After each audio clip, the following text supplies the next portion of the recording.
আসসালামু আলাইকুম প্রিয় অষ্টম শ্রেণীর শিক্ষার্থীরা, তোমাদের অর্ধবার্ষিক পরীক্ষায় ইংরেজি প্রশ্ন নিয়ে আজকের এই ভিডিওটি। তোমরা নিশ্চয়ই জানো এই বছর শিক্ষা মন্ত্রণালয় থেকে প্রকাশিত নতুন নিয়মে ভিন্ন প্রশ্নপত্রে তোমাদের পরীক্ষা নেওয়া হবে।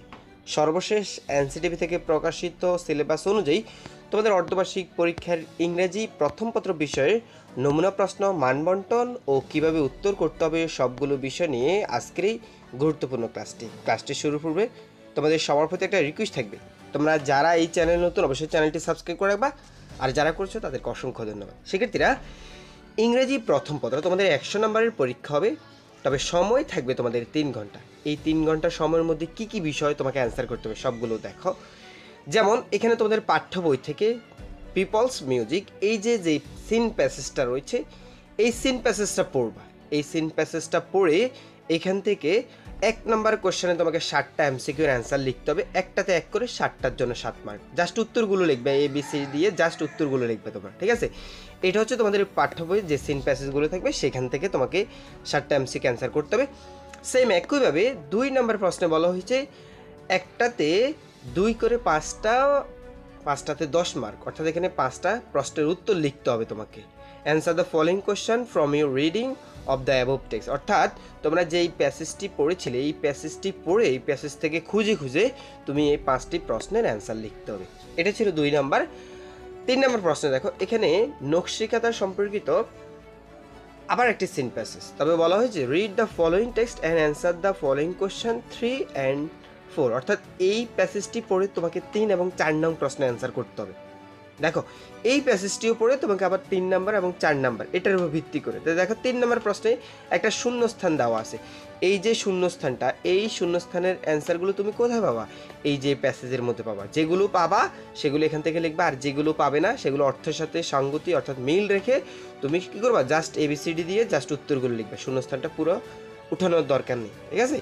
4 নাম্বার প্রশ্ন, write the synonym and antonyms of the following words direct, অর্থাৎ এখানে এইগুলোর শব্দগুলো যেটা বলা হয়েছে যে সমার্থক শব্দ এবং বিপরীত শব্দ। সিনোনিম বললে তুমি লিখবা সমার্থক শব্দ, আর অ্যান্টোনিমস বললে তুমি লিখবা বিপরীত শব্দ। যেমন ট্রেডিশনাল সেটা সমার্থক শব্দ লিখবা, রুরাল এটার সমার্থক শব্দ লিখবা, ঠিক আছে? পপুলার এটার বিপরীত শব্দ লিখবা, ঠিক আছে? এক্সপেন্সিভ, এইভাবে 5টার জন্য 5 মার্ক, ঠিক আছে? আর এইগুলো তোমরা এখান থেকে প্যাসেজের মধ্যেও খুঁজে পাবা, ঠিক আছে? শব্দগুলো সমার্থক শব্দ এবং বিপরীত শব্দ।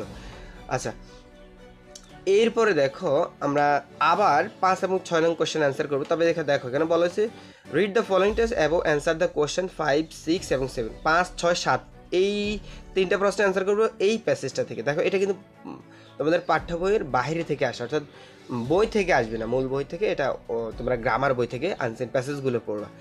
তো এখানে কি কি পড়বা? যেমন রবীন্দ্রনাথ ট্যাগর সম্পর্কিত এই প্যাসেজটি, এখানে একটা শূন্যস্থান রয়েছে। মূলত আমরা এই শূন্যস্থানগুলো পূরণ করব, তবে এখানে ইভেন্টস ঘটনাগুলো দিয়ে, এখানে প্লেস স্থানগুলো দিয়ে শূন্যস্থান পূরণ করব, আর এখানে ইয়ার বা টাইম এখানে সময়গুলো দিয়ে। তো দেখো এই যে এখানে রবীন্দ্রনাথ ট্যাগর প্লেস, এখানে স্থান কি? তার জন্মগ্রহণ, ওয়াজ বর্ন, জন্মগ্রহণ করছে কোন স্থানে, এখানে জাস্ট স্থানটা শূন্যস্থান লিখবা 1861 সালে। তো জাস্ট তোমরা পুরো বক্সটা ওঠানোর দরকার নেই, জাস্ট 1, 2, 3 এভাবে 5টার জন্য 5 মার্ক, 5টার যা শূন্যস্থানের অ্যান্সারগুলো লিখলে হবে, ঠিক আছে? 6 নম্বর কোশ্চেন দেখো, এখানে বলা হয়েছে read the text above and answer the question, অর্থাৎ answer the statement true or false, give the correct answer if the statement false. অর্থাৎ এখানে বলা হয়েছে যদি এখানে যে বাক্যগুলো দেওয়া হয়েছে এগুলো যদি সত্য হয় তাহলে তুমি ট্রু লিখবা, সমস্যা নেই। আর যদি মিথ্যা হয় তাহলে ফলস লিখবা, তবে তোমাকে কারেক্ট অ্যান্সার দিতে হবে, ঠিক আছে? তো দেখো রবীন্দ্রনাথের is childhood is career free, তোমরা দেখবে এই বাক্যটাকে এখানে এটার সাথে সঙ্গতিপূর্ণ কিনা, এখানের সাথে মিলাবা, ঠিক আছে? যদি মিলে তাহলে তো ট্রু। এখানে আবার সেকেন্ড বাক্য, তৃতীয় বাক্য, চতুর্থ বাক্য, বাক্যগুলো পড়বা, পড়ে যদি দেখো এটার সাথে মিল আছে তাহলে ট্রু, আর যদি মিল না থাকে তাহলে তুমি বুঝো যে এখান থেকে এখানে আছে একটা আর এখানে বাক্যটাতে ভুল, তাহলে তুমি কারেকশন করে সঠিক করে লিখবা। এটা তো তোমরা নিশ্চয়ই জানো। 7 নাম্বার হচ্ছে write a summary above the passage, এখানে একটা সামারি লিখতে বলা হয়েছে। এটা একদমই সহজ, এই যে সামারি, এটার জন্য 10 মার্ক। এটা মূলত তোমরা এখান থেকে এই প্যাসেজটা পড়বা, পড়ে নিজের মতো করে লিখবা। যেমন এই প্যাসেজটি হচ্ছে দ্য প্যাসেজ, প্রথমে এটা যারা একটু স্মার্টলি 10-এ 10 পেতে চাও তারা ঠিক এভাবে লিখবা, the passage is about a famous poet, এটা একটা বিখ্যাত কবি সম্পর্কে। His name is Rabindranath Tagore, তার নাম হচ্ছে রবীন্দ্রনাথ ঠাকুর, ঠিক আছে। হি ওয়াজ বর্ন, এরপরে এখান থেকে 3-4টা বাক্য লিখবা মাঝখান থেকে, তারপরে শেষে দেওয়া তার মৃত্যুসালটা লিখবা। হ্যাঁ, এভাবে লিখবা। আর যারা পারে না অন্তত এখান থেকে 6 থেকে 7টা বাক্য এখান থেকে প্যাসেজ থেকে লিখবা। তবে তবুও নাম্বার পাবা। যারা ফুল মার্ক পেতে চাও তারা একটু স্মার্টলি আমি যেভাবে বলছি ঠিক সেভাবে লিখবা, যেহেতু 10 নাম্বার। আচ্ছা, 8 নাম্বার হচ্ছে এখানে ম্যাচিং, মিলকরণ। এখানে এটা বাম পাশের সাথে ডান পাশের মিল করতে হবে, অর্থাৎ ABCD দিয়ে জাস্ট উত্তরগুলো মিলাতে হবে। তোমরা এটা জানো সবাই। এরপরে দেখো আমরা এখানে এরপরের অংশ দেখব। 9 নাম্বার কোশ্চেন, এখানে রিঅ্যারেঞ্জ আসবে। দেখো এই একটা গল্প এলোমেলো দেওয়া আছে, যেমন once upon a time there was an honest pious, এই যে call name his Abou Ben Adhem, এইখানে কিন্তু এই বাক্যটা সবার প্রথমে হওয়ার কথা ছিল, ঠিক আছে। এরকম গল্পটা এলোমেলো দেওয়া আছে, তো আমরা গল্পটা সাজিয়ে প্রথমে ABC কোনটা কোন জায়গায় হবে এটা সাজিয়ে তারপরে এই প্যাসেজটা লিখবো, এটার জন্য 8 মার্ক।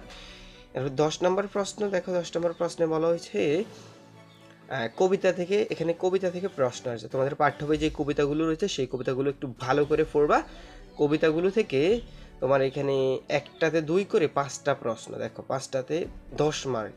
তো এখান থেকে 60টা কোশ্চেন রয়েছে, তুমি 60টা থেকে বাছাই করে যে কোনো 5টা প্রশ্নে অ্যান্সার করবা। আচ্ছা, এরপর আমাদের রাইটিং অংশ দেখো, আমরা এখানে তোমাদের জন্য রাইটিং অংশগুলো দেখিয়ে দিচ্ছি। এখানে ওয়ান্স এই যে একটা স্টোরি আসবে, স্টোরিতে হচ্ছে এখানে 10 মার্ক এই স্টোরিটা।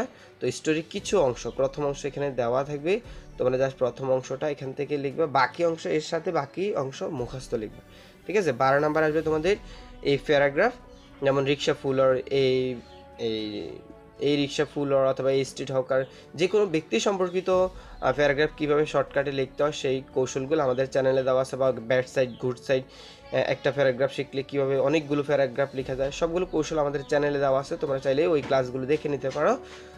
আর যদি কেউ খুঁজে না পাও অবশ্যই কমেন্ট করে জানাবা, ঠিক আছে। এই যেখানে প্যারাগ্রাফ লিখতে হবে এটার জন্য 10 মার্ক। এরপরে থাকলো তোমাদের এখানে right a dialogue between you and your friend about the importance of learning English, অর্থাৎ ইংরেজি শিক্ষার গুরুত্ব সম্পর্কে একটি ডায়ালগ লিখো।